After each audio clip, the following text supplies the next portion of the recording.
Todos juntos leemos, dice: no temáis, manada pequeña, porque a vuestro Padre le ha placido daros el reino.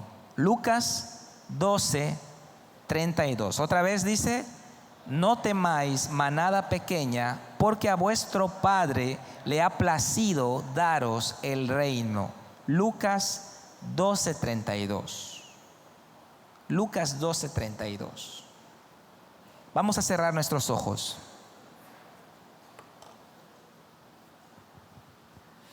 Te damos gracias, Jesús, por todo lo que hiciste en la cruz por nosotros. Compraste redención y vida.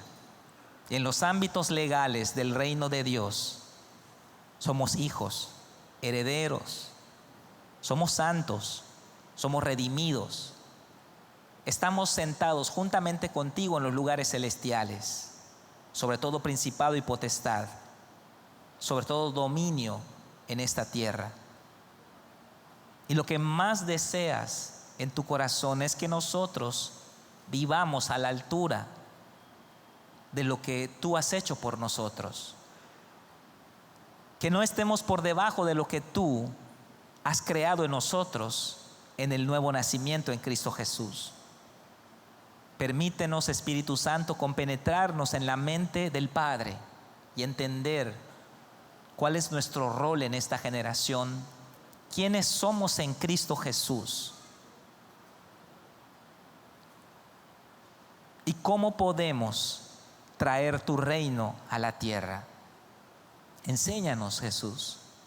Espíritu Santo, enséñanos. Estamos completos, no nos falta nada. No nos falta nada. Bendice esta palabra, Padre. Bendice esta palabra, Señor. En el nombre de Jesús te doy gracias. Amén. Amén.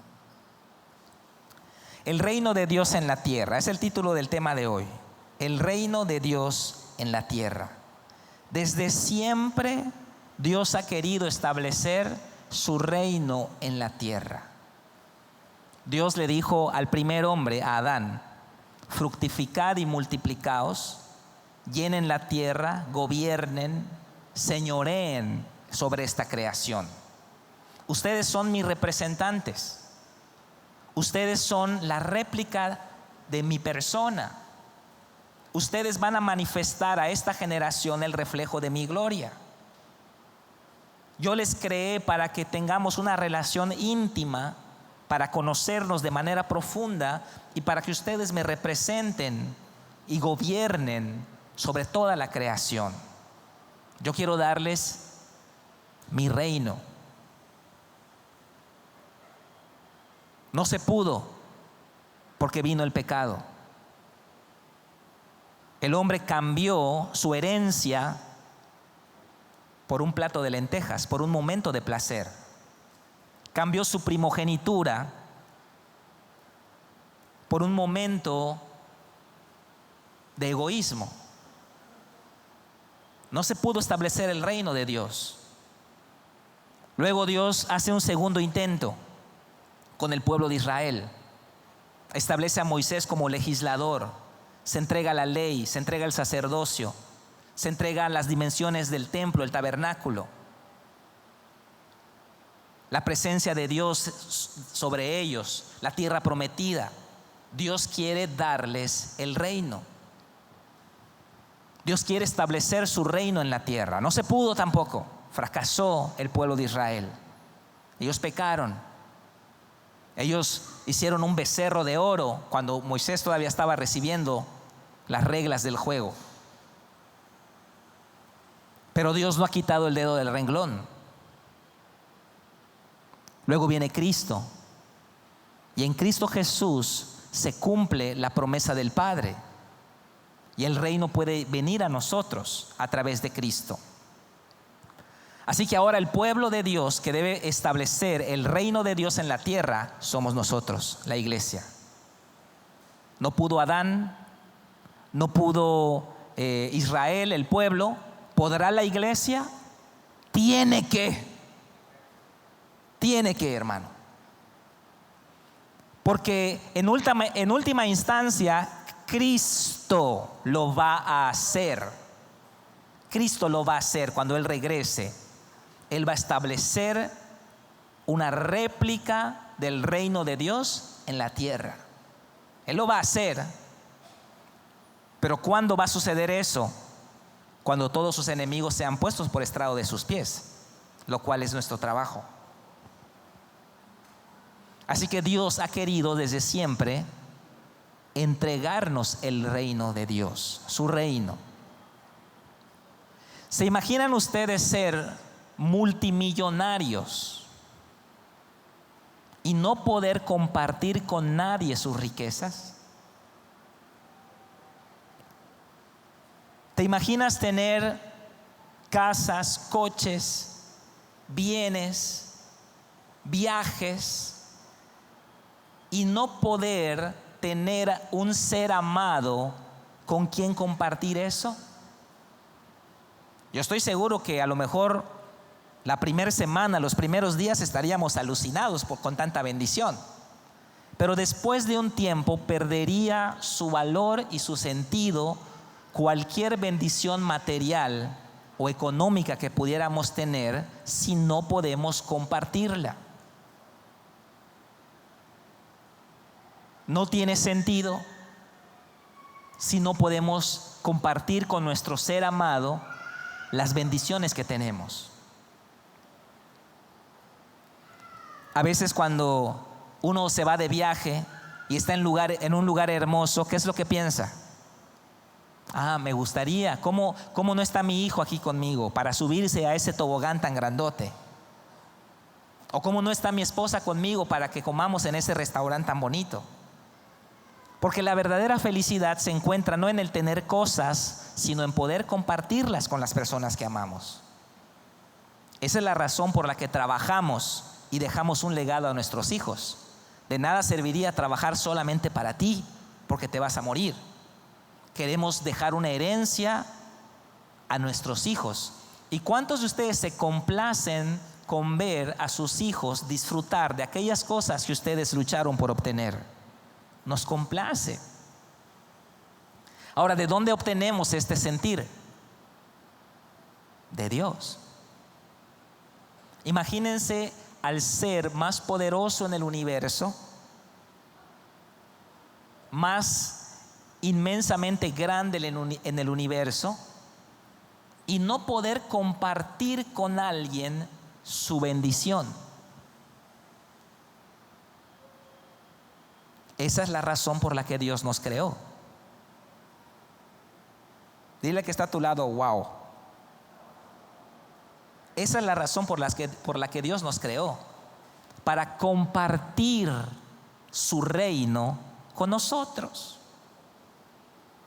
Él no es un Dios poquitero, así como que limitante, y dice, no, te voy a dar 5 pesos hoy. No, Él quiere bendecirnos, porque Él se complace cuando comparte con nosotros su bendición. Él se deleita al vernos salir adelante, al vernos bendecidos. Por eso Él desde Adán quiso establecer su reino en la tierra. No se pudo, lo quiso hacer con el pueblo de Israel. No se pudo y lo quiere hacer ahora con la iglesia. ¿Se podrá? Debería poderse. Depende de nosotros que el reino se pueda establecer en la tierra, porque ese es el deseo de Dios, que la tierra sea una réplica del cielo, que la bendición que hay en el cielo esté también en la tierra, la abundancia del cielo esté también en la tierra, la unción del cielo esté también en la tierra. Eso es lo que Él quiere. Por eso Jesús dice, no teman, manada pequeña, a vuestro Padre le ha placido entregarles el reino. O sea que ya nos lo dio, pero tenemos que aprender a vivir en ese reino. Muy bien, ¿qué es un reino? ¿Qué es un reino? Un reino es un ámbito de autoridad. Es una zona de gobierno. Es una jurisdicción que está perfectamente delimitada, que tiene fronteras. Y hay alguien que gobierna en esa zona. Eso es un reino. Hay muchos reinos. De hecho, en la antigüedad, en las monarquías absolutas, los reyes gobernaban. En el centro del reino había un castillo, ahí gobernaban los reyes. Entonces todos los poblados y aldeas que estaban alrededor de ese castillo comprendían el reino de ese rey. Entonces un reino es un territorio gobernado por alguien. Es un territorio definido con fronteras, con límites, y en cuyos contornos existe una legislación, una aplicación de la justicia, una bendición. Y entonces había reinos mejores que otros. Había reinos ricos, había reinos pobres, había reinos justos, había reinos corrompidos. Hoy también hay reinos. Se llaman naciones. Son reinos que cada reino tiene sus propias fronteras, tiene su gobierno, tiene sus leyes, su aplicación de justicia. Y nosotros podemos entrar de un reino a otro reino. Y cuando entramos de un reino, cuando salimos de un reino y entramos a otro reino, las reglas cambian. Todo cambia. Cambian las reglas, cambia la geografía, cambia el ambiente, cambian las leyes, cambia la cultura, cambia el idioma, cambia la fisionomía del aspecto físico, cambia la arquitectura. Todo cambia cuando pasamos de un reino a otro reino. Hay un cambio y nosotros tenemos que adaptarnos al reino donde nos encontramos. No podemos vivir en un reino con las leyes de otro reino, porque pudiéramos estar incurriendo en delitos o en faltas a la ley de ese reino.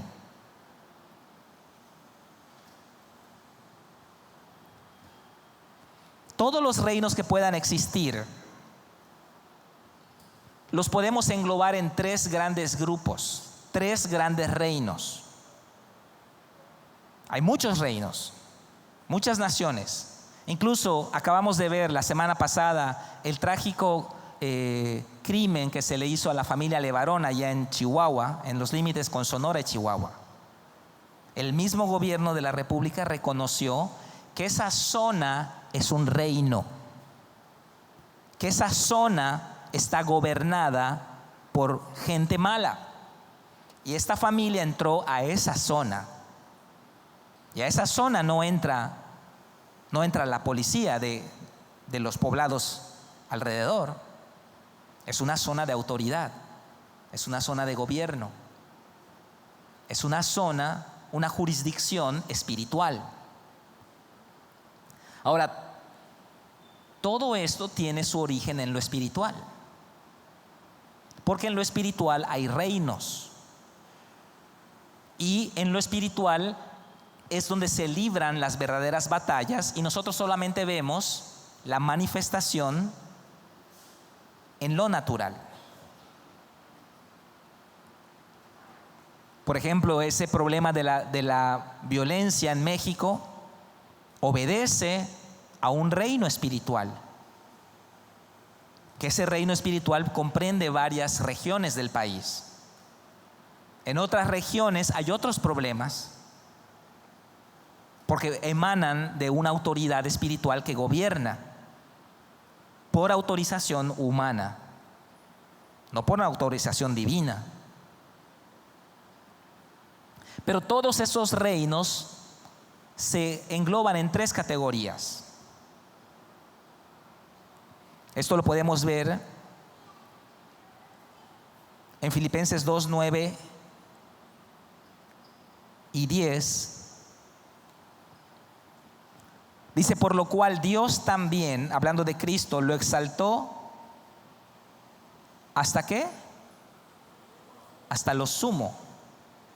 O sea que Dios le dio a Cristo la máxima autoridad sobre todos los reinos. Y le dio un nombre que es sobre todo nombre. Toda autoridad está debajo de Cristo. Para que en el nombre de Jesús se doble, ¿cuántas rodillas? Toda rodilla. De los que están ¿dónde? En los cielos, en la tierra y debajo de la tierra. Y toda lengua confiese que Jesucristo es el Señor, para gloria de Dios Padre.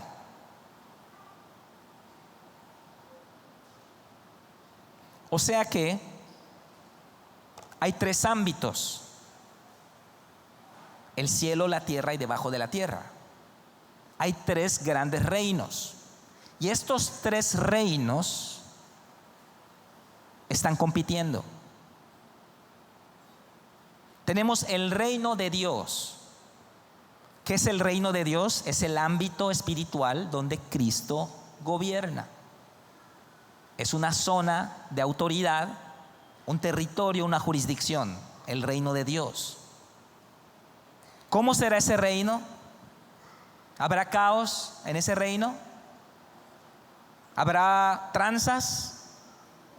¿Corrupción en ese reino? ¿Violencia, matanzas, drogas? ¿Habrá en ese reino? No. Porque en ese reino, el rey que gobierna ese reino es justo. Pero ese reino espiritual tiene límites. Luego voy a nombrar el tercero después. El tercer reino es el reino de las tinieblas. El reino de Dios es el lugar, el ámbito donde Cristo gobierna. El reino de las tinieblas es el lugar o el ámbito donde Cristo no gobierna. Por eso hay tinieblas. Por eso el mal en ese reino es posible, porque no está gobernando Cristo. Cristo tiene poder, dominio y autoridad y gobierno en el reino de Dios. Pero en el reino de las tinieblas, Cristo solo tiene autoridad. Él no gobierna las tinieblas. Solamente tiene autoridad en las tinieblas. Porque Él tiene un nombre sobre todo nombre. Ahora, en medio hay un reino, hay un tercer reino, o un segundo reino más bien. El tercero es el de las tinieblas. El reino intermedio es el nuestro. El nuestro. El reino de los hombres, donde nosotros vivimos. Ese reino es una mezcla de ambos reinos. Tenemos cuestiones relacionadas con el reino de Dios, algo de justicia, algo de bendición, algo de paz, pero también tenemos elementos de las tinieblas, corrupción y pecado. Lo que Dios quiere es que nosotros aprendamos cómo podemos establecer su reino en nuestro ámbito, en nuestro reino. Lo debemos hacer, pero ¿cómo lo hacemos? Es la pregunta. Dice en 2 Corintios 12:2: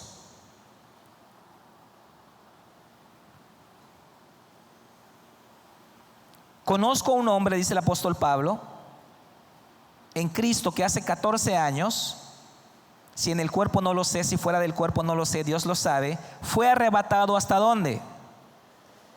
Hasta el tercer cielo. Que fue arrebatado al paraíso, donde oyó palabras inefables que no les dado al hombre expresar. Entonces tenemos, dice el apóstol Pablo, 3 cielos: el primer cielo, el segundo cielo, el tercer cielo. Interpretamos por este pasaje que el primer cielo es nuestro ámbito, el ámbito físico, el ámbito natural, el ámbito material. Es este, primer cielo. El segundo cielo es el ámbito espiritual, donde se libran las verdaderas batallas, donde hay luchas y guerras espirituales entre las fuerzas de maldad y los ángeles que nos protegen a nosotros. Y más arriba de ese está el tercer cielo, que es el lugar donde Cristo es rey.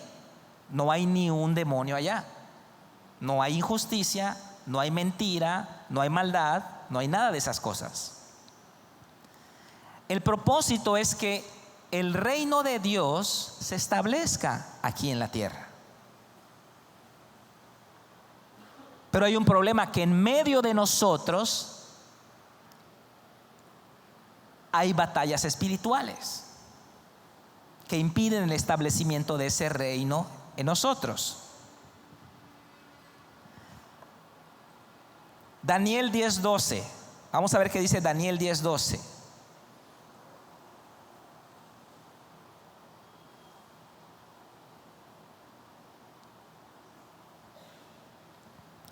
Diez, 12 y 13 es el pasaje donde Daniel entra en un ayuno de 21 días. Él está orando por 21 días, orando, ayunando, intercediendo, 21 días. Ojo acá, vas a entender muchas cosas que pasan en tu vida. Se le aparece un ángel a Daniel y le dice en el verso 12: entonces me dijo, Daniel, no temas, porque desde el primer día que dispusiste tu corazón a entender y a humillarte en la presencia de tu Dios, fueron oídas tus palabras, y a causa de tus palabras yo he venido. Ok, Daniel, hace 21 días empezaste a orar. Desde el primer día que empezaste a orar, fueron escuchadas tus palabras en el tercer cielo. Tú estás en el primer cielo. Nosotros oramos en el primer cielo. Dios escucha en el tercer cielo. Se autoriza la bendición en el tercer cielo. Pero los ángeles, para entrar a nuestro cielo, tienen que pasar el segundo cielo. Entonces, desde el día que tú empezaste a orar, se autorizó la bendición, Daniel. Y yo salí de la presencia de Dios desde el día que tú empezaste a orar.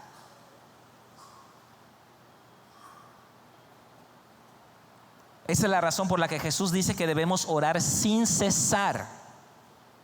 No oras 2, 3 veces y ya dejaste. No se pudo, ni modo. No, tienes que seguir. Entonces el ángel sale de la presencia de Dios. El verso 13: mas el príncipe del reino de Persia se me opuso durante ¿cuántos días? 21 días. Pero he aquí, Miguel, uno de los principales príncipes, ¿vino para qué? Refuerzos. Y quedé ahí con los reyes de Persia. En otras palabras, el ángel está diciendo: por favor, Daniel, no vayas a pensar que Dios no te estaba escuchando. No vayas a pensar que tu oración no tenía efecto. Desde el primer día que doblaste tus rodillas y oraste, se me autorizó la bendición y salí del cielo para venir a ti. Pero hubo un problema. A la mitad, tus enemigos, Daniel, se me opusieron. No le des fuerza al enemigo, hermano. No fortalezcas a tu enemigo. Pero cuando tú fortaleces a tu enemigo, obstaculizas la bendición que Dios ya autorizó para ti. Entonces quedé 21 días, Daniel, batallando, luchando, esforzándome. Ya había yo avanzado y me jalaba, me tiraba, golpeaba, yo avanzaba, me jalaba la bendición, la regresaba y estaba yo batallando 21 días batallando. Daniel. Pero como tú seguías sin quitar el dedo del renglón, yo recibí refuerzos. ¡Fum, fum, fum, fum, fum, fum, fum! Llegaron refuerzos. Y los refuerzos atacaron a mi enemigo y yo me desafané y aquí estoy. Toda su ala toda rota, así, su túnica, así, se ve su rodilla, ¿no? ¿Por qué? Porque el ángel cruzó el segundo cielo. Y cuando la Biblia nos dice, cuando Jesús nos dice que debemos orar sin cesar, no nos está diciendo que tenemos que convencer a Dios. No nos está diciendo que Dios es así como que muy codo y que dice, bueno, a ver cuánto oras y a ver cuánto, hasta que te sangren tus rodillas, vemos. No. Lo que nos está diciendo la Biblia es que hay una realidad en el ámbito espiritual que solamente podemos librar con ayuno y con oración. Que cuando estamos orando, que en el momento que estamos orando y que estamos orando conforme a la voluntad de Dios, en ese momento nuestras palabras son escuchadas y se autoriza la bendición. Yo estoy seguro que ninguno de ustedes va a pedir, no sé, Dios concédeme a la vecina. No. O Padre, que no me cachen en la empresa mientras hago la tranza. No, yo estoy seguro que las peticiones que ustedes hacen delante de Dios son legítimas. Son peticiones que Dios las tiene dentro de su voluntad. Entonces Él autoriza la bendición. Pero luego la bendición encuentra oposición para llegar a nuestro reino. Y por eso la Biblia nos dice, no dejes de orar. Porque cuando tú oras y no quitas el dedo del renglón y tú le aumentas con ayuno, le aumentas alabanza, le aumentas intercesión, le aumentas profecía, entonces vienen los refuerzos.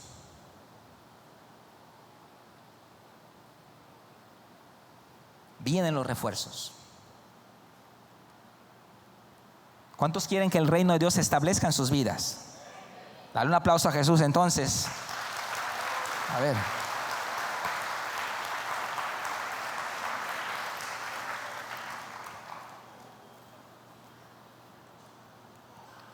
Si Dios quiere darnos el reino y nosotros queremos recibir ese reino, ¿qué necesitamos hacer para que su reino se establezca en nosotros?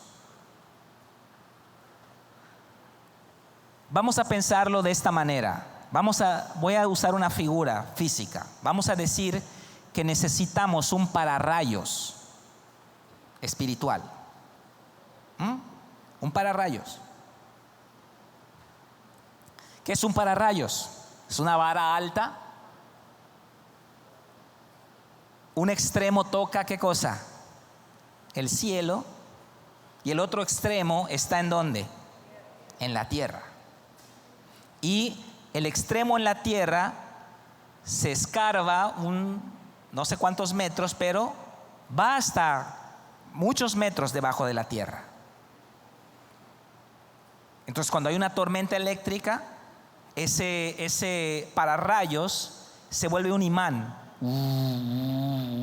Está jalando las energías de la tormenta. Y entonces toda esa energía es aterrizada con el pararrayos. Y el pararrayos sirve de un canal, funciona como un canal para esos millones de volts que son descargados por un rayo.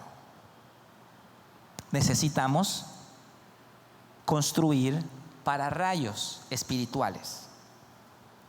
El pararrayos es la Biblia.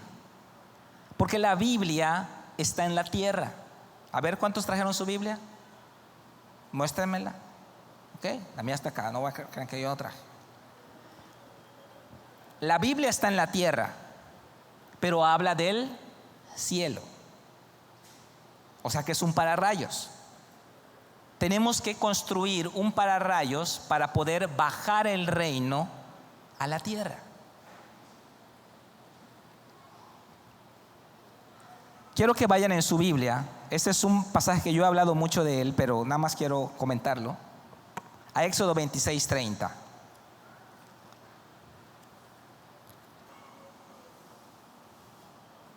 Éxodo 26:30 dice: Dios le dice a Moisés: y alzarás el tabernáculo conforme al modelo que te fue mostrado en el monte. Cuando habla del altar de bronce en el capítulo 27, ahí al ladito de donde estás, en el verso 8, dice acerca del altar de bronce: lo harás hueco de tablas de la manera en que te fue mostrado en el monte. Así lo vas a hacer. ¿Qué es un pararrayos? Es un modelo bíblico implementado en nuestra vida. O sea que Dios no quiere que reinventemos la rueda, hermanos. Dios no quiere que nos imaginemos cómo podemos salir adelante. No.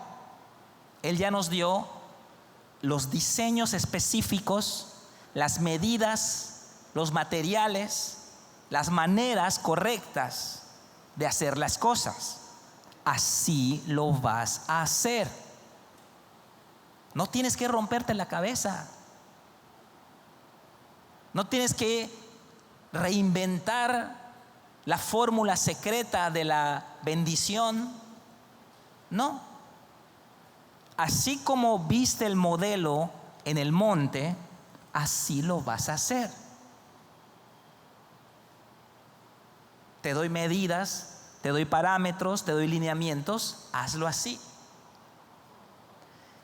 Cuando nosotros copiamos, duplicamos, replicamos un modelo celestial en nuestra vida, creamos un pararrayos. Y ese pararrayos aterriza el reino de Dios en nuestra vida. La Biblia es un libro de diseños celestiales. Mira, no importa, levante su mano las mujeres acá. Levante su mano las mujeres. Ok, no importa, manténgala levantada. No importa tu temperamento, tu educación, si eres yucateca o chilanga o de otro planeta, de otro estado, tabasqueña. Bueno, los tabasqueños no tanto. Nada, no es cierto. Ok, pueden bajarla. No importa, tú eres mujer, ¿verdad? Tú eres mujer. No importa tu temperamento. Hay diferencias entre ustedes, pero eres mujer. Y obedeces a un diseño celestial creado por Dios. No importa si eres intelectual o eres emocional o eres deportista, eres mujer. Lo mismo pasa con los hombres. No importa si eres empresario, si eres empleado, si eres líder, si eres callado, eres varón. Y tu diseño obedece a un modelo celestial.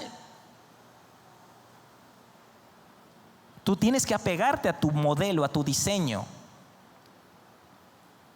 Porque hay un diseño específico para la mujer, otro diferente para el hombre. Hay un diseño para los hijos. Hay un diseño para el hombre siendo padre, para el hombre siendo esposo, para la mujer siendo madre, para la mujer siendo esposa. Hay un diseño para el matrimonio. Hay un diseño para la iglesia. Hay un diseño para la sociedad. Hay un diseño para la economía. Hay diseños para el liderazgo. Están en la Biblia. Hay que hacer lo que hizo Moisés. Moisés fue un constructor de pararrayos. Moisés fue procesado en el desierto. ¿Para qué? Para que cese su mente revolucionada. Él tenía buenas ideas antes de ir al desierto. Él quería liberar al pueblo, quería ser famoso antes de ir al desierto. Entonces él tiene que ser procesado para que cese en su mente su actividad mental. La multitud de contradicciones se quita en el desierto. Moisés no era humilde antes del desierto, lo fue después del desierto. Por eso Moisés se limitó a escuchar y a obedecer sin preguntar. Moisés no dijo, a ver, ¿y por qué? ¿Por qué yo? ¿Por qué a mí? ¿Por qué me escogiste a mí? No, esa estaca no debe ir allá. No, mejor ponla más allá para que hagamos un tinglado acá, una parrillada. No, Moisés simplemente observó y replicó. Y ese es nuestro trabajo también. Si hay cosas que están fallando en nuestra vida es porque estamos afuera de un diseño. No estás diezmando, no estás perdonando, no te estás congregando. Estás afuera de un diseño que Dios estableció para que el reino se establezca. Entonces, si salimos del diseño, no se establece el reino. El problema es que hay otro reino. Ese es el problema. Si no hubiese ese otro reino, habría zonas neutras. No hay ninguna zona neutral. El problema es que si no se establece el reino de los cielos, se establece el otro reino, el de las tinieblas. Ahí viene el problema. Entonces no tenemos opción. O establecemos el reino de Dios a través de la obediencia a diseños celestiales, a mandamientos establecidos. Sabes, los mandamientos es para que tú no te rompas la cabeza.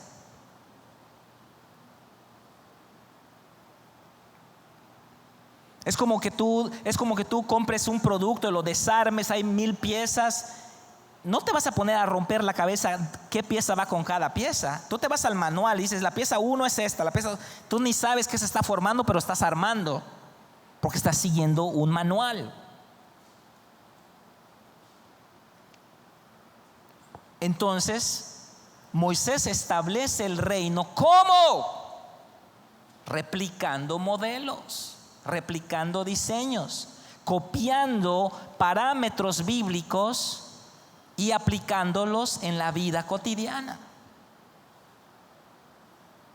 Tú eres mujer y hay cosas muy personales tuyas y la individualidad Dios te la dio, pero eres mujer y hay un diseño para ti. Tú eres varón, por muy extrovertido que seas, hay un diseño también para ti.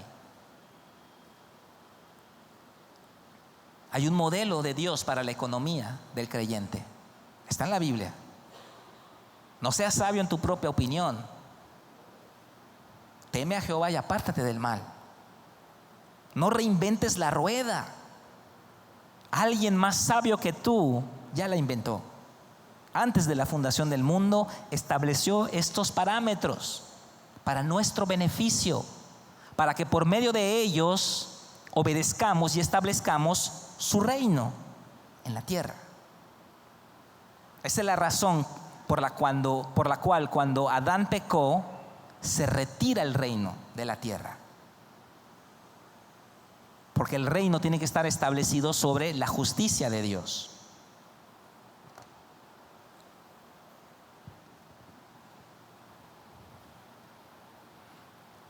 Si tenemos nuestra Biblia ya voy a terminar. Estamos en el capítulo 27, versículo 8. Si avanzamos, por ejemplo, al último capítulo del libro de Éxodo, al capítulo 39, penúltimo, cuando ya termina toda la obra Moisés, encontramos una frase repetitiva en estos dos capítulos. Interesante. Verso 1: de azul, púrpura y carmesí hicieron las vestiduras del ministerio. Voy a saltarme algunas líneas para no tardar. Las de Aarón. ¿Cómo se hicieron? como Jehová lo había mandado a Moisés. Luego habla del cinto del efod en el verso 5. ¿Cómo lo hicieron? Como Jehová lo había mandado a Moisés. Luego en el verso 7 habla de las hombreras del efod, piedras memoriales para los hijos de Israel. ¿Cómo lo hicieron? Como Jehová lo había mandado a Moisés. En el verso 21 dice que ataron el pectoral por los anillos, etc. ¿Cómo lo hicieron? Como Jehová había mandado a Moisés.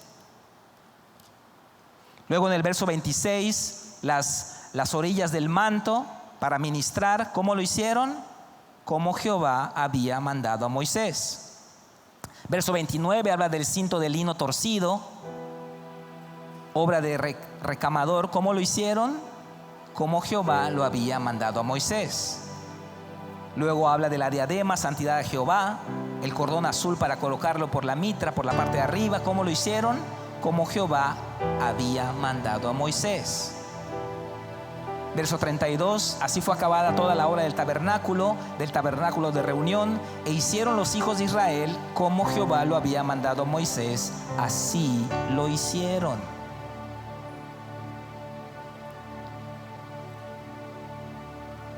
No inventaron algo nuevo, no innovaron, se apegaron a un diseño celestial.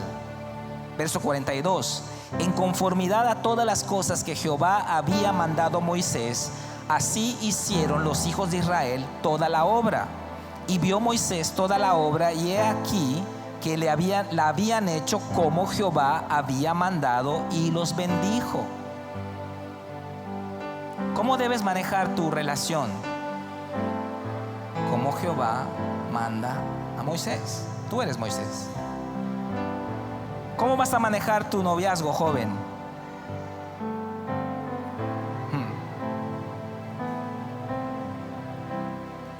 ¿Qué vas a hacer con esa relación ilícita, adulto, que sabes que tienes que terminar?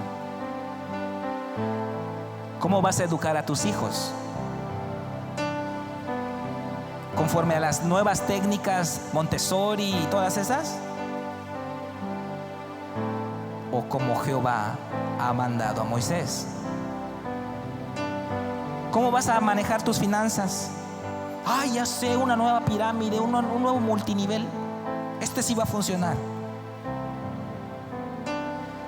Cuando diezmas y ofrendas, hasta si vendes piedras, vas a prosperar.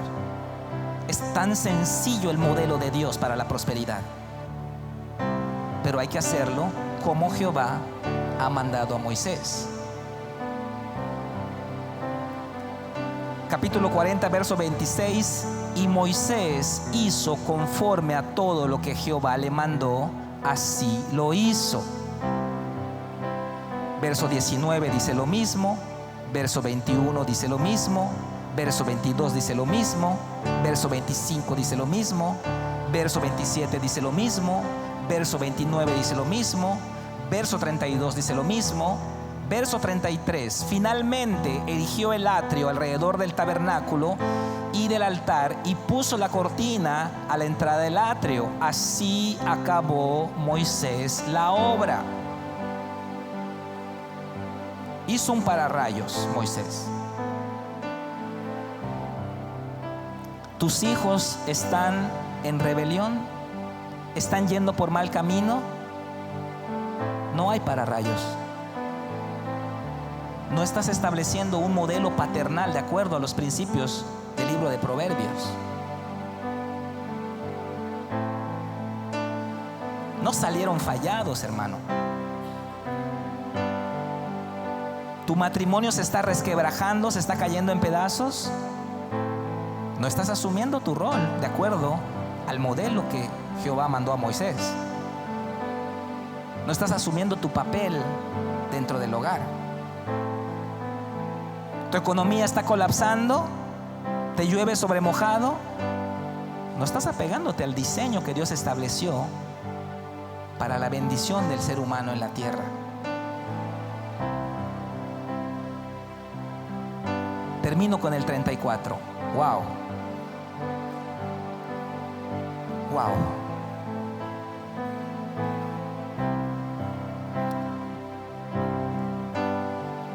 Ve lo que pasó cuando Moisés hizo todo como Jehová se lo mandó. Entonces una nube cubrió el tabernáculo de reunión y la gloria de Jehová llenó el tabernáculo. Y no podía Moisés entrar en el tabernáculo de reunión porque la nube estaba sobre él y la gloria de Jehová lo llenaba. Wow.